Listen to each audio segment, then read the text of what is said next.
Hi students, welcome back to our class. So last lecture में हमने complex numbers का सारा बेसिक्स पढ़ा है। तो अभी आज हमने पढ़ेंगे कॉम्प्लेक्स नंबर में एक स्पेशल टॉपिक है, तो जिसके अंदर से आपको बहुत सारे एप्लीकेशंस आएंगे और इसमें हर बार जो कॉम्पिटिटिव एग्ज़ाम में ये टॉपिक के अंदर से आपको क्वेश्चन पूछा जा रहा है। सो वो टॉपिक कौन सी है मैं बता रहा हूँ आपको, nth roots of unity. nth roots of unity, complex numbers के अंदर nth रूट्स ऑफ यूनिटी। तो इसका बारे में मैं सारे बता देता हूँ। For example x is equal 1/1/n, या इसको हमने ऐसा भी लिख सकते x⁻n-1 इज इक्वल टू 0। ये इक्वेशन है। सो इसको मैंने ऐसा लिख सकता हूँ x⁻n is equal to 1, x is equal to 1/1/n, 1/1/n। ये पढ़ने से पहले कोई भी कॉम्प्लेक्स नंबर है इसको हमने सिस थीटा की फॉर्म में लिख सकते हैं। सो z⁻n होता है, इसको हमने cis theta whole raise to n, इधर n जो है इंटीजर होने दो। ओके, इंटीजर है तो कैसे लिख सकते हैं इसको, हमने सीधा सिस n थीटा लिख सकते, सिस n थीटा। हाँ, यही z power 1/n that is sis theta power 1/n आता है। तो क्या करना चाहिए, तो इसको हमने सबसे पहले क्योंकि इसका nth रूट्स निकालना चाहिए। एक इधर से आया, मान लो for example z is equal cis theta whole power 1/n है, तो ए n इधर आया तो क्या होगा, z⁻n is equal cis theta. इसका मतलब है ए nth डिग्री इक्वेशन होगा, इसका n रूट्स आना चाहिए। तो कैसे आएंगे वो बताता हूँ। पहला ये सिस थीटा को हमने cis 2k pi plus theta ऐसा लिख सकते हैं। What is mean by 2k पाई, जैसा कोई भी एक कॉम्प्लेक्स नंबर है एक पर्टिकुलर पॉइंट पे है, कंप्लीट रोटेशन करने के बाद उसका आर्ग्यूमेंट को मैंने 360 डिग्रीज घुमाया, या 2k पाई 1 रोटेशन 2 रोटेशन 3 रोटेशन ऐसा घुमाया, घुमाने के बाद फिर वापस वही जगह पे आएगा, इसमें कोई फर्क नहीं पड़ेगा। हाँ, अभी ये फार्मूला के हिसाब से 1/n इधर आगे आ जाएगा, सिस 2k pi plus theta upon n। हाँ, इधर k वैल्यू को हमने रिस्ट्रिक्ट करना चाहिए। क्यों k वैल्यू को रिस्ट्रिक्ट करना चाहिए, इधर जो k वैल्यू है किधर से चालू होगा, सो 0 1 2 3 अप टू 1 टिल n-1 तक, टोटल टिल n-1 तक टोटल कितना वैल्यू से, ये n वैल्यू से।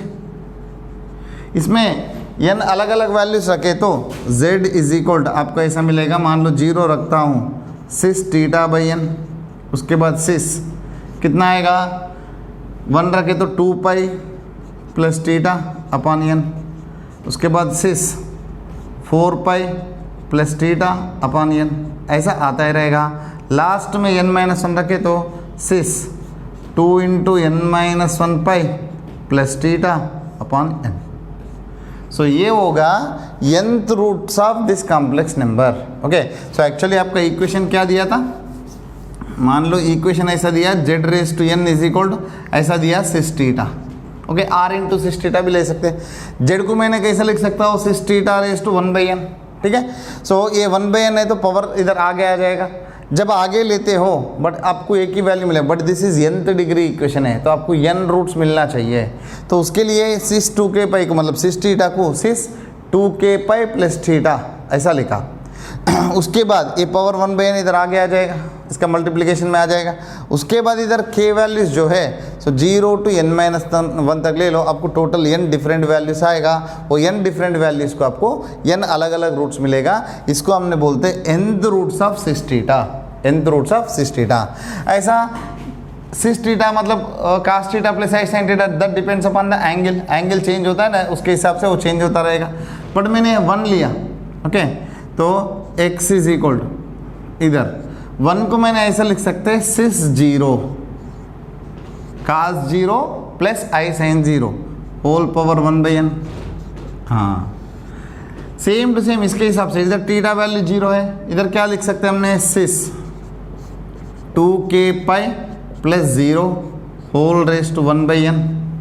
x इज इक्वल इधर सिस ए 1/n इधर आगे आ जाएगा 2k पाई अपॉन n, इधर k वैल्यू होगा 0 1 2 up to so on n-1 तक। सो x वैल्यू आपको क्या आएगा, पहला 0 रखो सिस 0, उसके बाद cis 2 pi by n, cis 4 pi by n up to so on cis 2 into n-1 pi by n। ठीक है, सो ये हो जाएगा nth roots of unity, nth roots of unity. इसको हमने बोलते हैं, सारे को हमने बोलते हैं nth roots of unity, nth roots of unity. तो इसका बारे में पढ़ेंगे, nth रूट्स ऑफ यूनिटी का प्रॉपर्टीज क्या होता है। हाँ, अब देखते स्टूडेंट्स, आपका जो इक्वेशन है x raise to n minus 1 is equal to 0, इसका जो भी रूट्स आया है, रूट्स n रूट्स आएंगे, उसको हमने ले रहा हूँ alpha 1 alpha 2 up to so on alpha n, these are called nth roots of unity. Okay, nth roots of unity. So जैसा आपको अल्फा बीटा रूट्स है तो what will be the equation, x minus alpha into x minus beta is equal to 0। इधर याद रखना जो leading coefficient है 1 होना चाहिए। ऐसा इधर लीडिंग कोएफिशिएंट ऑलरेडी 1 है, इसका रूट्स क्या दिया, a दिया। सो ये जो x raise to n minus 1 ये इक्वेशन है, ये किसको इक्वल होगा, x minus alpha 1 x minus alpha 2 up to so on x minus alpha n। सभी फैक्टर्स को आपने मल्टीप्लाई कर तो ओरिजिनल इक्वेशन आना चाहिए। ठीक है, सो ये है। अभी इसमें अब देखो sum of the roots, sum of the roots, sum of the roots का हमने जनरली s1 से रिप्रेजेंट करते थे, that is alpha 1 plus alpha 2 up to so on alpha n। इसका वैल्यू कैसे होता है, माइनस से चालू होता है, ये nth डिग्री है तो x raise to n minus 1 coefficient upon x raise to n coefficient. So ये क्या होगा स्टूडेंट, इधर alpha 1 plus alpha 2 plus alpha 3 up to so on alpha n, इसका सम हो जाएगा। ये इक्वेशन में x raise to n minus 1 coefficient है क्या, नहीं है, तो 0। सो कभी भी याद रखना sum of nth roots of unity ये हो जाएगा 0। उसके बाद alpha 1 alpha 2 alpha 3 up to so on alpha n। Products of nth roots of unity, products of nth roots of unity क्या हो जाएगा, देखो आपको सिंपल मैं बता देता हूँ। स्क्वायर इक्वेशन ले लो, मतलब alpha into beta second order equation, तो क्या हो जाएगा c by A. Third order equation alpha beta gamma value minus D by A. Okay, देखो सेकंड डिग्री इक्वेशन है तो sum of product of the roots होगा plus c by A. Third degree equation है तो minus, मतलब even है तो plus आया, आड रूट्स है तो नंबर ऑफ रूट्स 3, मतलब 1 2 3 आड नंबर है तो माइनस आया। ऐसा इधर nth रूट्स ऑफ यूनिटी मुझे क्या है पता नहीं है, तो -1 power n into okay constant term upon x power n coefficient. इसमें कांस्टेंट कितना है, -1 है upon x raise to n coefficient 1 है। So this become -1 raise to n plus 1 या n-1, कोई भी ले लो आप, -1 रेज़ टू n-1 या n प्लस 1 कोई भी ले सकते हैं। ठीक है, so product of the roots हो जाएगा -1 रेज़ टू n प्लस 1। ठीक है, हाँ अब देखते हैं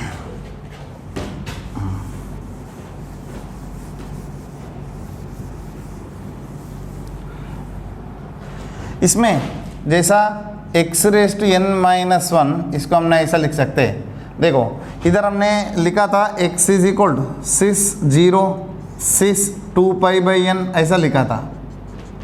okay, cis 0 is nothing but 1। Okay, कभी भी कोई भी nth रूट्स ऑफ यूनिटी होने दो, जैसा सेकंड रूट्स ऑफ यूनिटी मतलब square roots of unity, cube roots of unity, fourth roots of unity, कोई भी nth रूट्स ऑफ यूनिटी होने दो, उसमें 1 is a compulsory root. Okay, उसके बाद बाकी रूट्स आ जाएंगे। सो हियर आपको ऐसा लिख रहा हूँ x minus 1 x minus alpha 1 x minus alpha 2 up to so on x minus alpha n minus 1। ठीक है, वो जो nth रूट है अल्फा n, इसको मैंने 1 ले रहा हूँ। ओके, सो x माइनस 1 लिख दिया। अब देखते हैं इधर x raise to n minus 1 by x minus 1, ये क्या हो जाएगा, x minus alpha 1, x minus alpha 2 up to so on x minus alpha n minus 1। इसको आप डिवाइड करते हो तो क्या आएगा, इसको डिवाइड करें तो okay x raise to n minus 1 plus x raise to n minus 2 plus x raise to n minus 3 plus up to so on इसका वैल्यू आ जाएगा x रेज टू 0 तक, मतलब लास्टली x प्लस 1 तक। इसका वैल्यू हो जाएगा x minus alpha 1, x minus alpha 2 up to so on x minus alpha n minus 1। देखो ये है स्टूडेंट, ये बहुत इंपॉर्टेंट वाला है, ठीक है। सो आपने इसको डिवाइड कर रहे हैं तो डिवाइड करें तो ये वैल्यू आ जाएगा, ठीक है। हाँ, इसमें अब मान लो 1 रखते हो x के जगह पे, okay. If I put x is equal to 1 तो क्या आएगा स्टूडेंट्स, ये पूरा कितना टर्म से x पावर 0 से n माइनस 1 तक है तो टोटल n आ जाएगा 1 प्लस 1 प्लस 1 ऐसा n टाइम्स। तो ये 1 minus alpha 1, 1 minus alpha 2, 1 minus alpha 3 up to so on 1 minus alpha n minus 1, ठीक है। सो ये होगा स्टूडेंट इसका वैल्यू, एक डेरिवेशन है ये।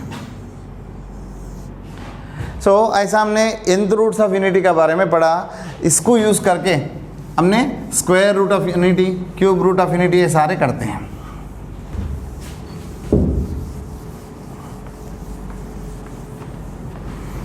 हाँ, अब देख तो square roots of unity, x square minus 1 is equal to 0, x is equal to 1 raise to 1/2, x is equal to, इसको कैसे लिखा स्टूडेंट हमने, 6 0 raise to 1/2, x is equal to 6 0 के जगह पे 2k pi raise to 1/2। So x is equal to 6 2 n पाई भी ले सकते हैं आप, टू k पाई अपॉन 2, इधर k वैल्यू 0, 1 होगा, इधर 2 है तो 2 से एक कम, 0 से चालू करो तो x is equal to 2 cut हो जाएगा, एक हो जाएगा 6 0, एक हो जाएगा 6 पाई। तो x is equal 6 0 value 1, 6 pi value -1। तो these are the square roots of unity, okay, square roots of unity. ऐसा क्यूब रूट्स ऑफ यूनिटी देखते हैं students. So x cube -1 is equal to 0, x is equal to 1 raise to 1/3।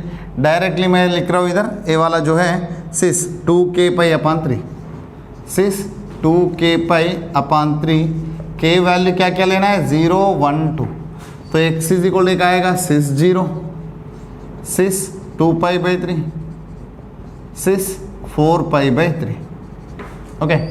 So 6 0 value 1, 2 pi by 3 मतलब 120 degrees, cos 120 इधर लिख रहा हूँ, cos 120 degrees plus i sin 120 degrees.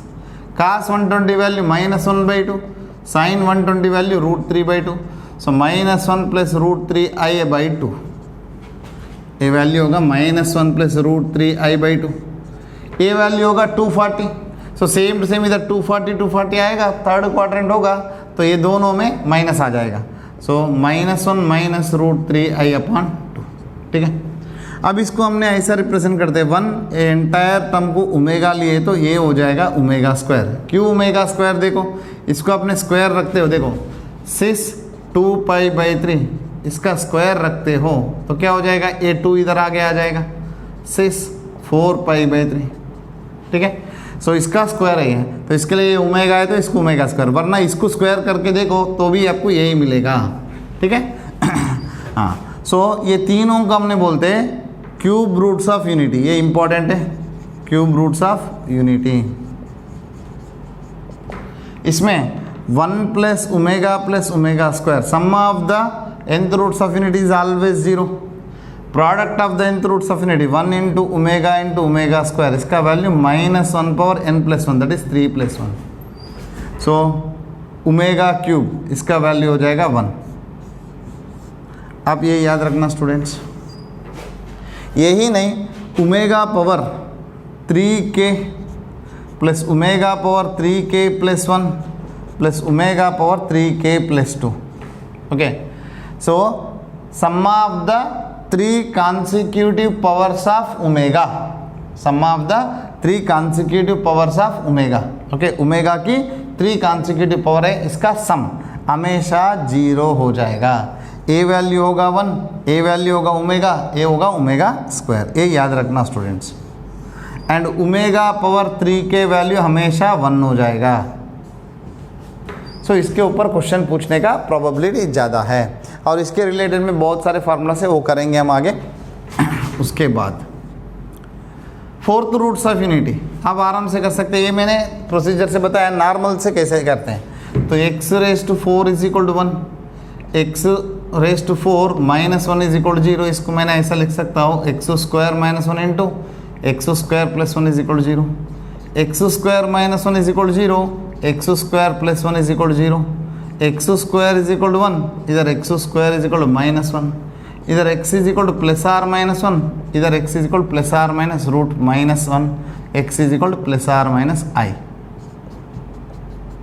सो आपको क्या क्या है student, +1 -1 +i -i। So these are fourth roots of unity. Okay, so fourth roots of unity, fourth roots of unity, ठीक है। सो ये होगा students nth roots of unity का सारे property, second root, third root, fourth root. अब कोई भी nth root है तो आप आराम से ढूंढ सकते हो इसको, ठीक है। चलो नेक्स्ट,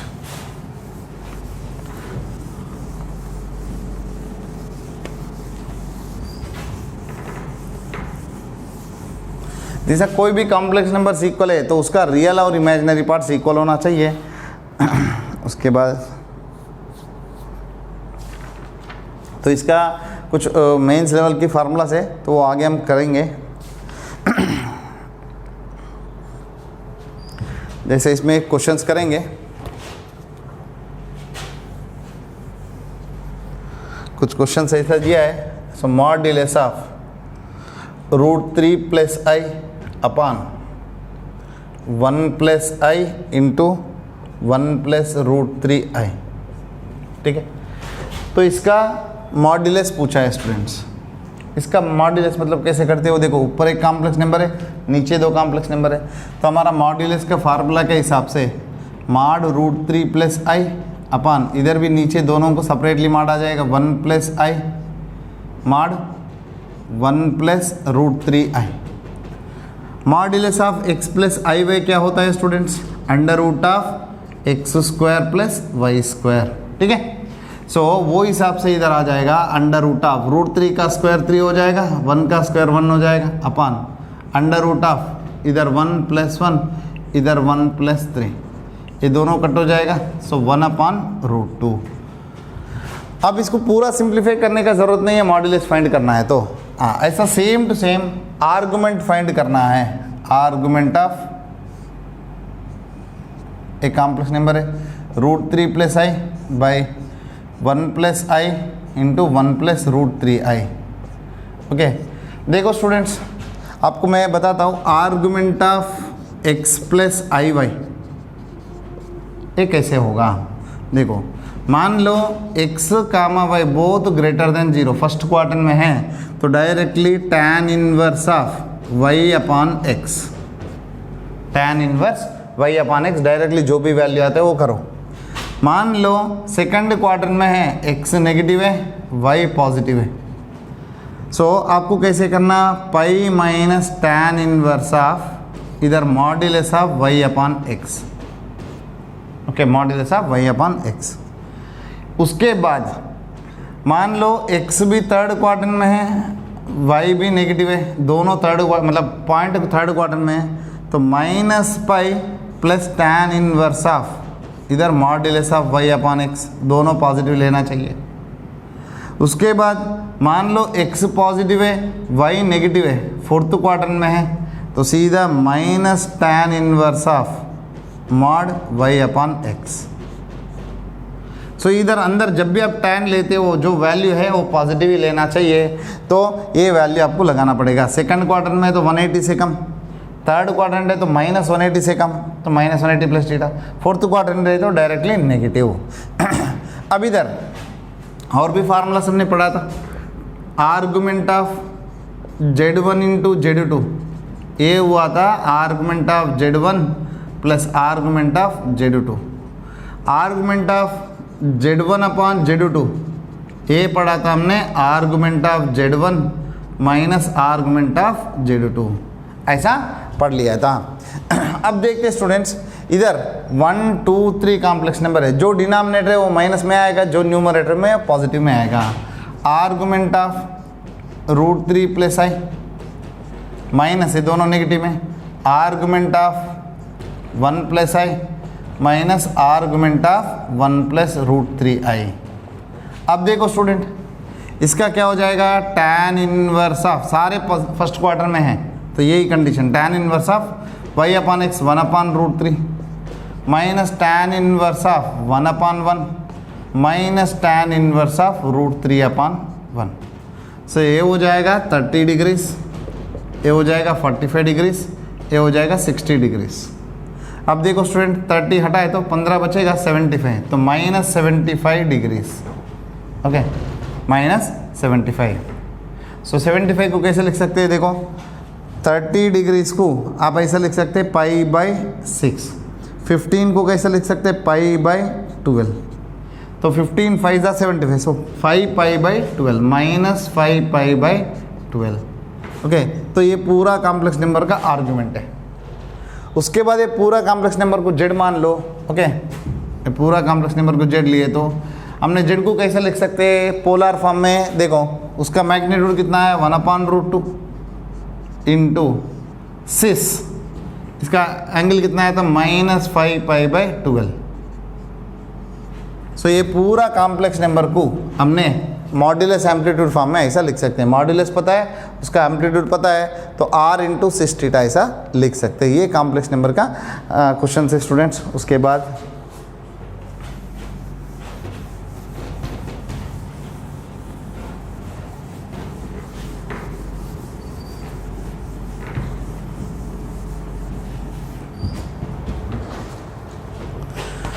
उसके बाद एक और एक क्वेश्चन है, इसका भी मैग्नीट्यूड फाइंड करना है, modulus, that is 1/1 plus cos θ plus i sin θ। ठीक है, उसके बाद इधर ऐसा दिया है, मॉड्यूलस ऑफ 1/2 प्लस i का whole square minus 1/2 minus i का होल स्क्वायर, इसका मैग्नीट्यूड कितना है।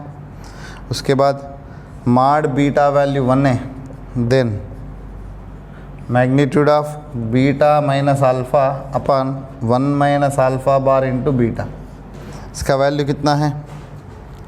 चलो अब देखते स्टूडेंट्स, इसके क्वेश्चंस अच्छे क्वेश्चंस हैं। तो पहला इसको हमने सिंप्लीफाई करना है। ओके, सिंप्लीफाई करना है तो करो, वरना आपको डायरेक्ट करे तो थोड़ा टिपिकल पड़ेगा। तो पहला इसको मैंने सिंप्लीफाई करता हूँ थोड़ा। 1 प्लस cos θ का फार्मूला एक है स्टूडेंट्स, 2 cos स्क्वायर θ/2, हमने ट्रिग्नोमेट्री में पढ़ा था, प्लस i इंटू साइन θ को हमने ऐसा लिख सकते हैं 2 sin θ/2 cos θ/2। ठीक है, हाँ। अब दोनों में से क्या कॉमन आएगा स्टूडेंट्स, cos θ/2 और 2 कॉमन आएगा। सो 1/2 इंटू माड cos θ/2, माड cos θ/2 इंटू क्या बचेगा, सो 1/, क्या बचेगा स्टूडेंट्स, इधर 2 गया, cos θ/2 गया, सो cos θ/2 एक बचेगा, प्लस i sin θ/2 एक बचेगा। तो इसको हमने सिंपली ऐसा लिख सकते हैं 1/2 into modulus of secant θ/2। Okay, secant θ/2, इधर थीटा का बारे में कुछ बोला तो हमने मॉड्यूलस हटा सकते हैं या रख सकते हैं, इंटू देखो याद रखना हमेशा मैग्नीट्यूड ऑफ 6θ इज ऑलवेज 1, क्योंकि cos square θ plus sin square θ। So ये भी 6θ की फॉर्म में है। सो 1/, इसका मैग्नीट्यूड 1 होगा, answer will be 1/2 into secant θ/2 answer होगा। मैग्नीट्यूड मॉड्यूलस पॉजिटिव लेना चाहिए हमेशा। और इसको थोड़ा सिंप्लीफाई करें, कैसे, एलसीएम ले लो, 2 माइनस i का whole square minus 2 plus i का होल स्क्वायर अपान, ठीक है, ये क्या हो जाएगा, ये दोनों का product 2 square minus i square इसका होल स्क्वायर। ओके, इसमें थोड़ा साइन इंटर मॉड्यूलस है, साइन इंटरचेंज करें तो कोई फर्क नहीं पड़ेगा, 2 plus i whole square minus 2 minus i whole square. अब देखते students, a plus b whole square minus a minus B whole square क्या हो जाएगा, 4ab, that is magnitude of 4 into A value to B value I upon, ये कितना होगा 4, आई square value होगा -1, तो माइनस हाफ माइनस प्लस 1 होगा square, सो ये कितना हुआ 8 upon 5 square value 25 into magnitude of I. I का मैग्नीट्यूड कितना होता है स्टूडेंट, आई किधर होगा वाई एक्सिस में बराबर एक डिस्टेंस, एक यूनिट डिस्टेंस में रहेगा, सो इसका मैग्नीट्यूड होगा 1, सो 8 अपान 25 आंसर होगा इसका। देखो बहुत सिंपल है, ये क्वेश्चन इंपॉर्टेंट है, एक बार मेंस में भी आया है और एडवांस में भी आया है एक क्वेश्चन, ठीक है। ऐसी टाइप के क्वेश्चन इंपॉर्टेंट है। जब भी आपको मॉड बीटा वैल्यू 1 है, इसको हमने बोलते हैं unimodular complex number, unimodular complex number, इसका मतलब है मैग्नीट्यूड 1 होगा। सो मॉड बीटा 1 है तो mod beta square is equal 1 लिख सकते हैं। मॉड बीटा स्क्वायर को हमने ऐसे लिख सकते हैं, beta into beta conjugate is equal 1, beta into beta conjugate is equal 1। इधर से मैंने बीटा को ऐसा लिख सकता हूँ 1 upon beta conjugate, 1 upon beta conjugate. अभी इसका वैल्यू फाइंड करना है मुझे, इधर magnitude of beta minus alpha minus upon magnitude of 1 minus alpha conjugate as it is into beta value, beta value कैसे लिख सकते हैं 1 अपान बीटा कॉन्जुगेट, ठीक है। अब एलसीएम ले लो स्टूडेंट्स, सो इसका डिनोमिनेटर ऊपर जाएगा, mod beta conjugate into mod beta minus alpha अपान नीचे डिनोमिनेटर में beta conjugate minus alpha conjugate. इधर मॉड्यूलस की प्रॉपर्टीज आपको जानना चाहिए। सो मॉड बीटा वैल्यू 1 है तो मॉड बीटा बार वैल्यू भी 1 होगा। सो मॉड जेड वैल्यू और मॉड जेड बार वैल्यू सेम होगा, ठीक है। सो इधर इसका वैल्यू तो 1 है, ठीक है। अभी इसको मैंने मॉड बीटा माइनस अल्फा अपान इसको होल मॉड्यूलस रख सकता हूँ, क्योंकि modulus of Z1 minus Z2 बार, इसको हमने मॉड Z1 बार माइनस मॉड Z2 बार, ठीक है। ऐसा कॉन्जुगेट अप्लाई कर सकते हैं। अभी इधर होल कॉन्जुगेट हुआ, अभी ये दोनों का वैल्यू सेम है तो कट हो जाएगा 1, क्योंकि मॉड Z और मॉड Z बार सेम है 1, तो ये पूरा एंटायर वैल्यू हो जाएगा 1। सो ये है स्टूडेंट कॉन्जुगेट के ऊपर कुछ क्वेश्चन है मॉड्यूलस की। कॉम्पिटेटिव लेवल में ऐसे क्वेश्चन आएगा, तो अगले लेक्चर में और भी कुछ क्वेश्चन के साथ आपके सामने आ जाऊंगा। सो आपको ये वीडियो पसंद आए तो लाइक कीजिए और शेयर कीजिए, और मेरे चैनल को नया है तो सब्सक्राइब कीजिए और बेल आइकन को प्रेस कीजिए, ताकि मेरा जो भी अपडेट्स होता है आपको तुरंत नोटिफिकेशन में आ जाएगा। So thank you students, have a nice day.